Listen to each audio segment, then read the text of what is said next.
মা ওকে একটু পাটিসাপটা বানিয়ে দেবে? পাটিসাপটা তুমি খাবে? ঠিক, আমার ছেলে পাটিসাপটা খেতে চেয়েছে, তো সেই জন্য পৌষ পার্বণে পিঠের উৎসবে পাটিসাপটা তৈরি করছি। নারকেল কুড়ে নিয়েছি, আর এখানে আমি একটু ময়দা, চালগুঁড়ি আর নারকেল দিয়ে চিনি দিয়ে গুলে নিয়েছি। আর এদিকে আমি নারকেলটা দিয়ে পুরো বানিয়ে নিয়েছি।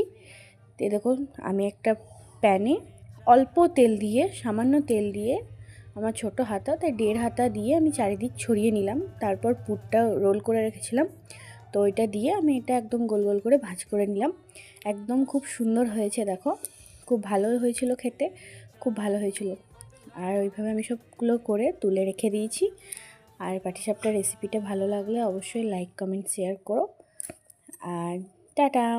আর আমার ছেলে খেয়ে কি বললো সেটাও অবশ্য দেখো। পাটিসাপটা খাবো? খাও, কেমন করে? কামড়ি খেয়ে নাও। ভালো হয়েছে?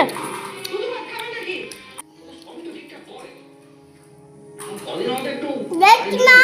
Tasty, thank you.